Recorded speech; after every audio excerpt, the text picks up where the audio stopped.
अवधूत चिंतन श्री गुरुदेव दत्त। काषाय वस्त्रं करदंडधारिणं कमंडलू पद्मकरेण शंखं चक्रं गदाभूषितभूषणाढ्यं श्रीपादराजं शरणं प्रपद्ये। नमो जन्मभूमी जिथे जन्म झाला, नमो आर्यभूमी जिथे वाढियेला, नमो कर्मभूमी जिथे गुप्त झाला। नमस्कार माझा सद्गुरु दत्तात्रयाला। अवधूत चिंतन श्री गुरुदेव दत्त। साधकांनो, ठरवल्याप्रमाणे आता ही तिसरी क्लिप आहे। मुळात मी आधी ठरवलं होतं की दिव्याच्या अवसेपासून श्रावणात, भाद्रपदात, नवरात्रामध्ये या वेळेस तुम्हाला मी क्लिप पाठवत जाईल। 12 ज्योतिर्लिंगाची माहिती किंवा काय अशा पद्धतीच्या मी क्लिप पाठवत जाईल।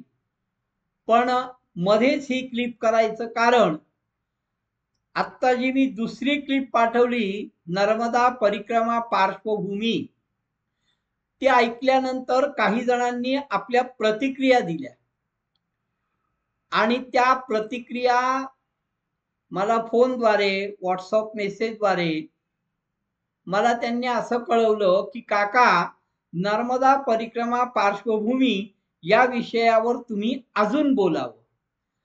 तर त्यांच्यामध्ये जे काही प्रश्न निर्माण झाले, बऱ्याच जणांचं असं म्हणणं होतं की चिखलदऱ्याचा अजून कुठला अनुभव आहे, किंवा नर्मदा सागराला मिळाली नाही तर सागर नर्मदेला मिळाला, ते कसं काय आहे, किंवा नर्मदा परिक्रमा का करायची, नर्मदा जलस्वरूप का झाली, अशा पद्धतीचे अनेक प्रश्न माझ्या समोर उपस्थित केले आणि त्या प्रश्नांची उत्तरं देणं हे मी माझं कर्तव्य समजतो, म्हणून मी ही क्लिप देत आहे। नर्मदा परिक्रमेच्या पार्श्वभूमीविषयी म्हणाल तर आता आपण सुरुवात अशी करू की नर्मदा परिक्रमा का करायची। आता परवाच्या याच्यात आपण बघितलं परिक्रमा आणि परिभ्रमण। जरी परिभ्रमण म्हटलं तरी ते का करायचं, कारण परिक्रमा होत नाहीये, मग परिभ्रमण होत आहे, मग परिभ्रमण का करायचं। तर याचं खरं कारण असं आहे की नर्मदा जी वाहते आहे, ती जी जलस्वरूप झाली, ती मेखल पर्वतावरनं तिने उडी मारली आणि जलस्वरूप झाली, तर ती त्यागानी, रागानी, संतापानी, सर्वस्वाचा त्याग करून ती क्रोध अवस्थेमध्ये जलस्वरूप होऊन वाहते आहे। तिच्या क्रोधाचं एक सुंदर उदाहरण असं आहे की प्रथमतः ही नर्मदा 7 धारेनी वाहत होती आणि तिचा तो प्रचंड ओघ बघितल्यानंतर देवता, पशु, पक्षी या सगळ्यांनी तिची मंथरणी केली ती शांत होण्याकरता। तर अमरकंटक पासून खाली काही अंतरावर भीमकुंडी नावाचं स्थान आहे, त्या ठिकाणी तिला भीमानी अडवण्याचा प्रयत्न केला। आपली गदा टाकून त्यांनी तिला अडवलं, तर तिच्या 6 धारा अडवल्या आहेत त्यांनी। आणि आज जी नर्मदा वाहतीये ती एका धारेनी वाहतीये। मग आज तिची एक धारा सुद्धा किती प्रचंड आहे विचार करा। सहज गमतीशीर म्हणून सांगतो, राजकारण नाही, की आपल्या महाराष्ट्रामध्ये अनेक नद्या आहेत, तरीही महाराष्ट्रामध्ये दुष्काळ पडतो किंवा शेतकरी आत्महत्या करतो। पण मध्य प्रदेशमध्ये ही एकच आहे नर्मदा। पण तुम्ही कधी ऐकलं की मध्य प्रदेशमध्ये दुष्काळ आला किंवा मध्य प्रदेशच्या शेतकऱ्यांनी आत्महत्या केली आहे म्हणून? नाही। अहो, हिचा ओघ इतका आहे की हिचं पाणी गुजरातून राजस्थान पर्यंत गेलेलं आहे। अशी ही मैया आहे. मग प्रश्न असा पडतो, ही रागाने का निघाली? तर त्याच्या मागची कारण ऐका. नर्मदा ही शिवकन्या आहे. आता इथेही गमतीचा भाग बघा. शिवाला 2 कन्या आणि 2 पुत्र. शिवाचा 1 पुत्र विवाहित, 1 पुत्र अविवाहित. तसं शिवाची 1 कन्या विवाहित, 1 कन्या अविवाहित. शिवाचा पुत्र कार्तिक हा अविवाहित. शिवाचा पुत्र गणेश हा विवाहित. शिवाची 1 कन्या नर्मदा ही अविवाहित. शिवाची 1 कन्या सुलोचना ही विवाहित. रावणाची सून होती, ती इंद्रजिताची पत्नी होती. आता तुम्ही म्हणाल असं कसं शक्य आहे? बरोबर ना? कारण इंद्रजिताची पत्नी सुलोचना ही शेषाची कन्या मानली जाते. बरोबर. पण 24 कल्प आहेत. या 24 कल्पांमध्ये प्रत्येक कल्पात रामानी, रावणानी, इंद्रजितानी जन्म घेतलाय. एका कल्पामध्ये रामानी 14,000 वर्ष अयोध्येवर राज्य केलंय. एका कल्पामध्ये रामाचं आणि रावणाचं प्रचंड सख्य होतं. अशाच एका कल्पामध्ये रावणाने आपला पुत्र इंद्रजित याचा विवाह शिवकन्या सुलोचनेशी लावलाय. 24 कल्पांमध्ये हे तुम्हाला सगळं आढळेल. असो, आपल्याला त्या विषयामध्ये जायचं नाहीये. तर शिवाची ही कन्या नर्मदा हिचा विवाह ठरला होता आणि मेखल पर्वतावर सगळे जमले होते. वराड आलं. राजा शोण याच्याशी हिचा विवाह ठरला होता.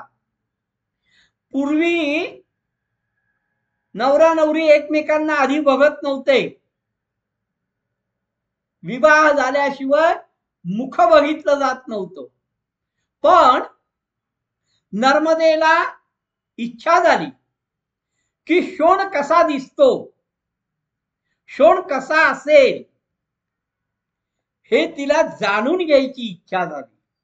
म्हणून तिने आपली दासी जलहरी हिला आदेश दिला, तू जा आणि शोण कसा आहे ते बघून ये.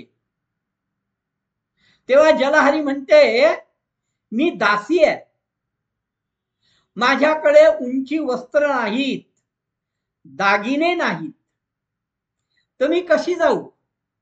त्यावेळेस नर्मदा आपली वस्त्र आणि दागिने तिला देते की तात्पुरते हे घाल, तू शोणला बघून ये, मला त्याचं वर्णन कर. आता जलहरी ही मुळात सुंदर असते आणि तिने ते रत्नालंकार घातल्यानंतर, नर्मदेची वस्त्र परिधान केल्यानंतर ती आणखीनच सुंदर दिसते. ती जाते, तिथे भ्रम असा निर्माण होतो की हीच नर्मदा आहे आणि त्याच्याशी शोण तिला बघून मोहित होतो. ही जलहरी सुद्धा शोणला बघितल्यानंतर त्याच्याकडे आकर्षित होते. त्यामुळे ती काहीही बोलत नाही आणि शोण बरोबर तिचा विवाह संपन्न होतो. इकडे अजून जलहरी का आली नाही या विवंचनेमध्ये नर्मदा असते. शेवटी खूप उशीर होतोय म्हणून नर्मदा स्वतः तिला बघायला जाते. त्यावेळेस नर्मदेच्या नजरेत पडतं की शोण बरोबर जलहरीचं पाणीग्रहण चालू आहे. नर्मदेला अतिशय राग येतो आणि रागाच्या भरात ती जलहरीला लत्ता प्रहार करते. आणि जलहरी मेखल पर्वतावरून दक्षिणेकडून उत्तरेकडे जलस्वरूपात व्हायला लागते, म्हणून ती ज्वाला नदी होते. हे बघितल्यानंतर राजा शोण हा पण लज्जित होतो. त्याला आपली चूक कळते. नर्मदेचा तो राग तो बघतो आणि तो लज्जित होऊन मेखल पर्वतावरून तोही उडी मारतो आणि तो पश्चिमेकडून पूर्वेकडे जलस्वरूपात काही अंतर व्हायला लागतो, म्हणून ती शोणमूढ नद, नदी नाही, तो शोणमूढ नद आहे. तरीही हिचा राग शांत होत नाही, म्हणून ती मेखल पर्वतावरून उडी मारून पूर्वेकडून पश्चिमेकडे व्हायला सुरुवात होते, जलस्वरूप होते, सर्वस्वाचा त्याग करते. नर्मदा हे त्यागाचं प्रतीक आहे, त्यागाचं मूळ आहे असं म्हटलं तरी हरकत नाही. त्यामुळे नर्मदा किनावर जेवढे आहेत ते सगळे त्यागी आहेत बर का. गृहस्थी सुद्धा, हो गृहस्थी सुद्धा नर्मदा किनाऱ्यावरचे तागे. तुम्ही परिक्रमा करताना अनेकांचा तुम्हाला अनुभव येईल. अहो त्या इथली परिस्थिती अतिशय गरीब असताना सुद्धा परिक्रमावासी आला आहे म्हटल्यानंतर त्यांना आनंद होतो आणि ते त्यांना कोरा चहा देतात आणि त्यांना आग्रहाने राहण्याची विनंती करतात. मग ही रागाने निघाली आहे, हिचा राग शांत करण्याकरता की तू रागवू नकोस, तू शांत हो, तू शांत हो, अशी तिची मंथरणी अनेक देवतांनी, पशु पक्षी प्राणी या सगळ्यांनी तिच्या तीरावर तपसाधना केली. यामध्ये कोण? ब्रह्मा विष्णू महेश इंद्र सगळ्या देवता. पशु पक्षींमध्ये गरुड आहे, प्राण्यांमध्ये नाग आहे, अनेक प्राणी अनेकांनी तिच्या किनाऱ्यावर तपश्चर्या केली, तिचा राग शांत करण्याचा प्रयत्न केला. पण ज्या स्थानावर या पशु पक्षी प्राणी साधू संन्यासी यांनी तप केलं ती भूमी आध्यात्मिकरित्या तप्त झाली, त्याच्यामध्ये आध्यात्मिक लहरी निर्माण झाल्या. आणि म्हणून आम्ही परिक्रमेला किंवा परिभ्रमणेला सुरुवात केल्यानंतर त्या भूमीतनं जात असतो आणि त्या भूमीतनं जात असताना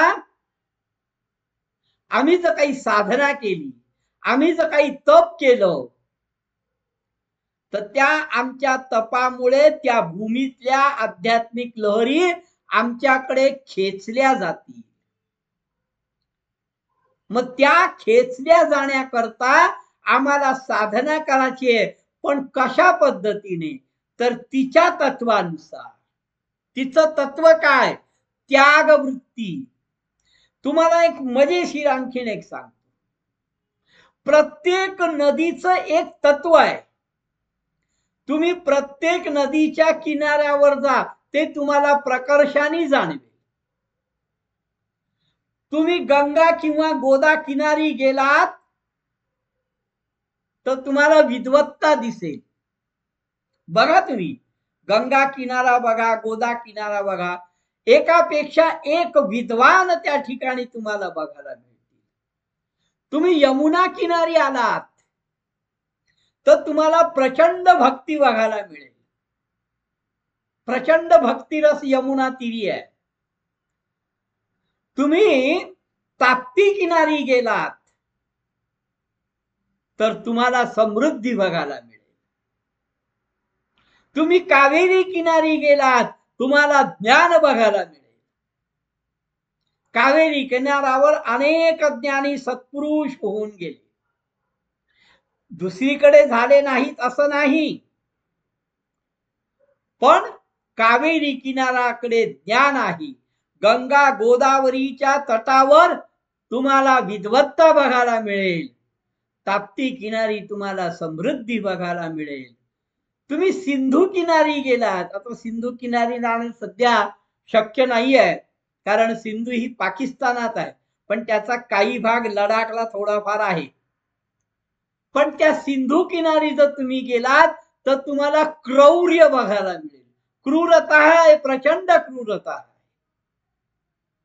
तसं तुम्ही माझ्या नर्मदा किनारी आलात तर तुम्हाला प्रचंड त्याग बघायला मिळेल. एकापेक्षा एक उदाहरण देता येतील बरं. माझ्या 10 परिक्रमांमध्ये मी अनेक नुसते साधू नाहीत, संन्यासी नाहीत, तर मी अनेक गृहस्थी, अहो तुमच्या देवरी चौराहाच्या पुढे उत्तर तटावर देवरी चौराहाच्या पुढे सक्री म्हणून गाव आहे, तिथे विष्णुलाल शर्मा, लंबूलाल शर्मा जो आहे, लंबूलाल विश्वकर्मा, क्षमा करा त्याचं नाव लंबूलाल विश्वकर्मा आहे. अहो तो तर इतका त्यागी आहे की त्याच्याकडे जर परिक्रमावासी राहिला तर त्या परिक्रमावासाकरता हा लंबूलाल विश्वकर्मा गावामध्ये शुष्क भिक्षा मागतो आणि ती शिजवून त्या परिक्रमावासाला खाऊ घालतो, कारण त्याची स्वतःची ऐपत नाही. असे एकापेक्षा एक त्यागी तुम्हाला नर्मदा किनारी बघायला मिळतील. म्हणून आम्हाला त्याग वेश धारण करायचा आहे. हा त्याग वेश नुसता देहानी नाही तर मनानी सुद्धा त्याग वेश धारण करायचा आहे. नुसता वेश धारण करून तुम्ही त्यागी होत नाही, मनापासून. कारण कर्म सिद्धांतामध्ये सुद्धा असा आहे, कर्म सिद्धांत हा देहाला नाहीये तर मनाला आहे. तुम्ही मनापासून जे कर्म कराल त्याचं फळ तुम्हाला निश्चित मिळणार आहे. याची अनेक उदाहरणं तुम्हाला देता येतील, पण आपण आता सध्या कर्म सिद्धांत याच्यावर बोलत नाहीये, म्हणून मी त्याच्याकडे वळत नाही. मग अशा भूमीतनं, तप्त भूमीतनं आध्यात्मिक लहरी खेचण्याकरता आपल्याला तिथे साधना करायची आहे. म्हणजे मूळ परिक्रमा करण्याचा उद्देश काय हा तुमच्यापर्यंत पोहोचलाय. आता प्रश्न असा आहे की नर्मदा सागराला मिळाली नाही तर सागर नर्मदेला मिळाला, ते कसं काय? तर ज्या वेळेस ही अतिशय क्रोधाने वाहतीये, वाहत वाहत ह्या अनेक देव देवता पशु पक्षी प्राणी या सगळ्यांनी साधना करून करून तिचा राग थोडा शांत केला. ज्या वेळेस ती गुजरात मध्ये कटपूर या ठिकाणी आली. आता तिथून विमलेश्वर 7 किलोमीटर पुढे आहे. आता गंमत बघा, पूर्वेकडे पश्चिमेकडे वाहणारी ही नर्मदा आणि ही कटपूर पर्यंत आली आहे, आणि 7 किलोमीटर पुढे उत्तरेकडून दक्षिणेकडे वाहणारा रत्नासागर. रत्नासागराला कल्पना आली की आता ही नर्मदा माझ्यामध्ये विलीन होईल. त्याला आनंद झाला होता, पण नर्मदेच्या मनात वेगळं काही होतं. ती कटपूरला आल्यानंतर ती स्तब्ध झाली आणि तिने सांगितलं मी गुप्त होते. त्यावेळेस अनेक देवता स्वर्गात उभं राहून, अवकाशामध्ये उभं राहून अनेक देवता, आणि तिच्या किनाऱ्यावर अनेक साधू ऋषी मुनी. असं म्हणतात की त्या कटपूरच्या किनाऱ्यावर 84 लक्ष साधूंनी,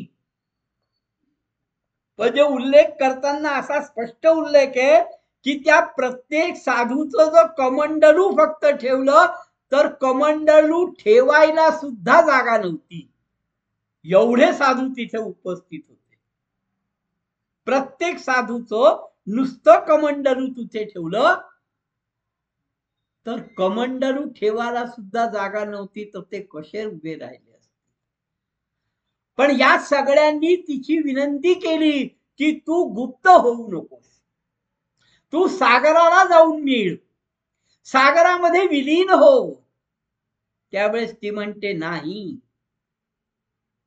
मी कुमारी आहे, मी कन्या आहे, त्यामुळे मी सागराला जर मिळाले तर माझं कौमार्य नष्ट होईल, म्हणून मी सागराला भेटणार नाही, मी गुप्त होणार. आता जी मेखल पर्वतावरनं अमरकंटक वरनं निघाली आहे, कुठेही मध्ये गुप्त झालेली नाही आहे, ती कटपूरला गुप्त व्हायला निघाली. देवतांनी खूप विनवण्या केल्या, ऋषीमुनींनी विनवण्या केल्या, ती ऐकेना. रत्नासागरला हे कळलं. रत्नासागर थोडासा आश्चर्यकारक झाला की आता काय करावं, पण त्यांनी लगेच आपला विचार बदलला आणि तो जो उत्तरेकडून दक्षिणेकडे निघालेला आहे तो विमलेश्वरून 7 किलोमीटर वरती पूर्वेकडे वळाला आणि कटपूरला मैयाच्या समोर उभा राहून सांगतो की तू माझ्यामध्ये विलीन होऊ नकोस, तर मी तुझा पुत्र म्हणून तू मला कुशीत घे. आणि सागर नर्मदेमध्ये विलीन झाला. गंगासागराला गंगासागरात विलीन झाली, राजमुंड्रीला गोदान सागरात विलीन झाली, पण इकडे रत्नासागर नर्मदेमध्ये विलीन झाला. आणि म्हणून ती कन्या स्वरूपात अजूनही आहे. म्हणून नर्मदा किनारी सर्वात जास्त कन्या पूजनाचं महत्व आहे. एक सहज तुम्हाला सांगायचं म्हणून सांगतो की नर्मदा ही मध्य प्रदेशामध्ये जास्त असल्या कारणाने मध्य प्रदेशातली लोक सुद्धा कन्येला खूप मान देतात. ती 1 महिन्याची, 1 दिवसाची किंवा 90 वर्षाची जरी असेल तरी ती जर कन्या असेल तर तिच्या पायाला स्पर्श करतात, कारण ती मैया स्वरूप आहे. हे आमच्या नर्मदेमुळे होत आहे. तुम्ही मध्य प्रदेशमध्ये जा किंवा तुमच्या आजूबाजूला कोणी मध्य प्रदेशचा राहणारा असेल त्याला विचारा, तर त्यांच्या सगळ्या भागामध्ये कन्येला जास्त महत्व आहे. आता तुम्ही म्हणाल चिखल्याचं काय, तर चिखल्याविषयी असा आहे, मी परवा एक अनुभव सांगितला, आता दुसरा अनुभव.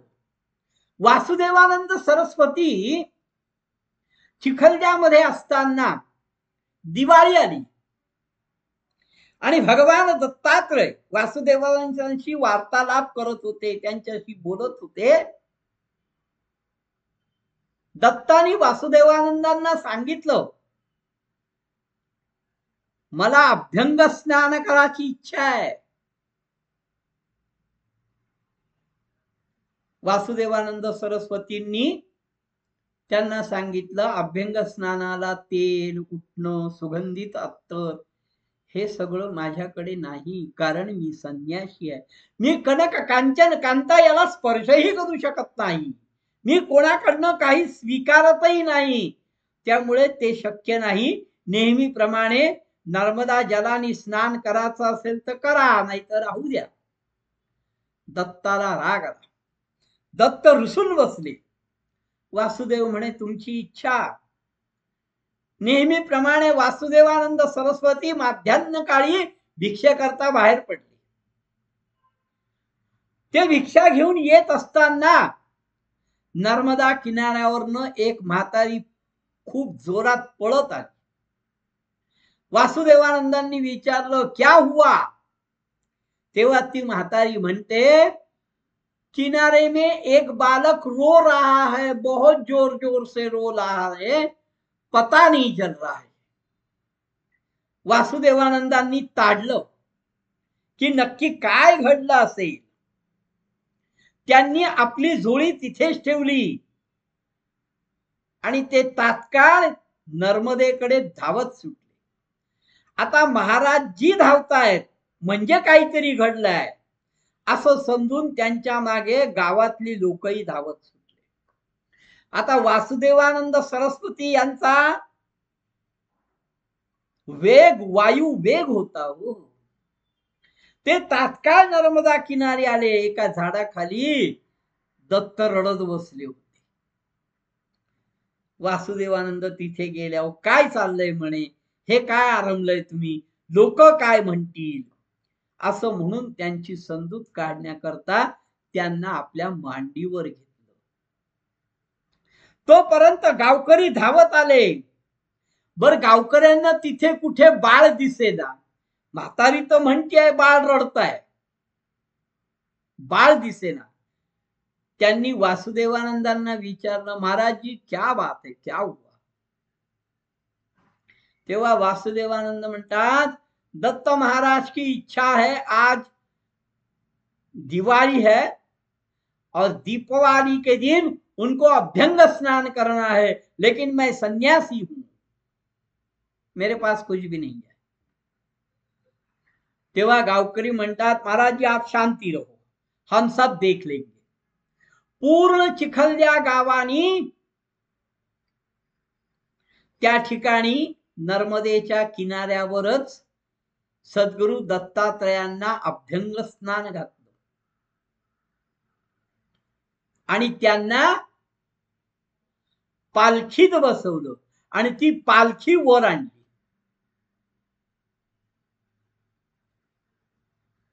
वासुदेवानंद सरस्वतींना पालखीतनं दत्त महाराज म्हणतायत, बघ माझ्या मनासारखं झालं की नाही.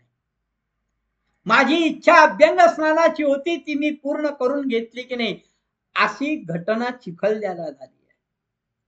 मी सांगतो ना की नर्मदा सरोवर झाल्यामुळे अनेक चांगल्या गोष्टी झाल्या असतील, हे मी अमान्य करत नाही, पण काही काही मानसिक क्लेश देणाऱ्या घटना घडल्या आहेत. त्यातली मानसिक क्लेश देणारी म्हणजे नर्मदा तीरावर या ज्या काय घटना घडल्या, ती ठिकाणं पाण्याखाली गेली हो. कपिलाश्रम, कपिल मुनींची तपोभूमी पाण्याखाली गेली. राजघाटावर ज्या ठिकाणी वासुदेवानंद सरस्वतींनी दत्ताची स्थापना केली, ते मंदिर पाण्याखाली गेले.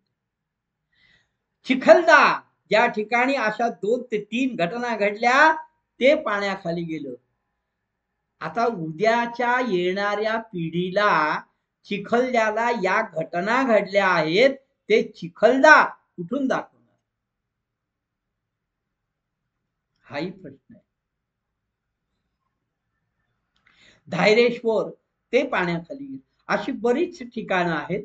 असो, आपल्याला तो राजकीय प्रश्न आहे, त्याच्याबद्दल बोलायचं नाहीये. तर या नर्मदा किनाऱ्यावर अशा अनेक घटना आहेत. नर्मदा त्यागाचं प्रतीक आहे. परिक्रमा सुरू कशी करावी, काय करावी, याविषयी थोडासा आता मी प्रकाश टाकतो. मुळात मी परवा सांगितल्याप्रमाणे परिक्रमेचे अनेक नियम आहेत. पहिला, जे मार्कंडेय ऋषींनी परिक्रमा केली तशी करणं तर शक्यच नाही कुठल्याही परिस्थितीमध्ये, हे त्यावेळेसच मी सांगितलं. दुसरी परिक्रमा असा आहे, 3 वर्ष 3 महिने 13 दिवस. या परिक्रमेमध्ये तुम्हाला प्रत्येक साधारणतः 5 किलोमीटर नंतर मुक्काम आहे. चातुर्मास करायचे आहेत. आषाढी किंवा येणाऱ्या प्रत्येक महिन्यातली एकादशी, पौर्णिमा आणि अमावास्या मार्गस्थ व्हायचं नाहीये, हेही सांभाळायचं. पण मग जिथे राहणार आहे, चातुर्मास जिथे करणार आहे, त्या ठिकाणी 4 महिने साधना करायची आहे. 5 किलोमीटर चालल्यानंतर ज्या ठिकाणी तुम्ही राहणार आहात त्या ठिकाणी साधना करायची. मुळात 3 वर्ष 3 महिने 13 दिवस हेही आपल्याला शक्य नाही. मग तिसरा प्रकार 13 महिने 13 दिवस. आता 13 महिने 13 दिवस यामध्ये 4 महिने चातुर्मासाकरता निघून जातात, म्हणजे 9 महिने 13 दिवस.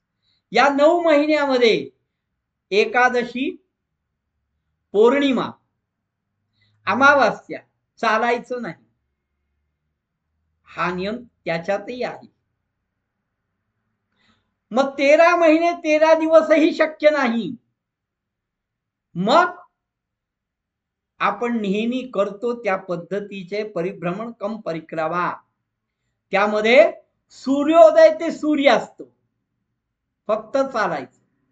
यामध्ये चालायच्या आधी काही जण परिक्रमेमध्ये थंडी आहे, कारण नोव्हेंबर मध्ये परिक्रमा सुरू होते. मग नोव्हेंबर, डिसेंबर, जानेवारी हे थंडीचे महिने आहेत. मग सकाळी प्रचंड थंडी असते. त्यातल्या त्यात मध्य प्रदेशमध्ये असा तो परिसर आहे की तिथे उन्हाळ्यातही प्रचंड उन्हाळा आणि हिवाळ्यातही प्रचंड हिवाळा. मग थंडी आहे, मग आपण थोडस पुढे गेल्यावर उन्हा आल्यावर स्नान करू, हे चुकीचं आहे. परिक्रमेला निघायच्या आधी तुम्ही स्नान करावं. आता परिक्रमेमध्ये नर्मदेची पूजा करायची आहे. मग आपण कधी कधी नर्मदेपासून लांब असतो. मग नर्मदेची पूजा कशी करणार? म्हणून जिथून तुम्ही नर्मदा परिक्रमा सुरू करणार आहात त्या ठिकाणून संकल्प सोडताना एका कुपीमध्ये म्हणजे बाटलीमध्ये नर्मदेचं जल घ्यायचं आहे. सकाळी स्नान करायचं, त्या जलाची पूजा करायची, आरती करायची, नर्मदाष्टक म्हणायचं, तुमची जी काय थोडीफार साधना असेल ती करायची, जे काय स्तोत्र असेल ती स्तोत्र म्हणायची आणि मग मार्गक्रमण करायचं. माध्यान्ह काळी आश्रम असो, गाव असो, मंदिर असो, कुठेही माध्यान्ह काळी चालायचं नाही. माध्यान्ह काळी काही काळ विश्रांती घ्यायची आहे. पुन्हा दुपारनंतर चालायचंय. सूर्यास्त व्हायच्या आधी कुठल्याही गावात, आश्रमात तुम्ही तिथे राहायचंय, तिथे थांबायचंय. तिथे पुन्हा थांबल्यानंतर स्नान करायचंय. परत त्या कुपीची पूजा करायची आहे, आरती करायची आहे, नर्मदाष्टक म्हणायचंय, तुमचं जप जाप्य जी काय साधना असेल ती करायची आहे. आणि मग आश्रमात असेल तर भोजन प्रसाद किंवा गावकरी देत असतील तर अन्यथा भिक्षा मागून, सदावर्त मागून ते शिजवून जेवायचं आणि मग चालायचं. चालताना सुद्धा संवाद नसावे. इकडे कुठलं पीक आलं, तिकडे कुठलं पीक आलं, आपल्याला काही आपण निघालोय साधने करता, आपण निघालोय या भूमीतनं तप्त असलेल्या आध्यात्मिक लहरी खेचण्याकरता. मध्य प्रदेश वाले म्हणतात की नर्मदा के हर कंकर में शंकर है.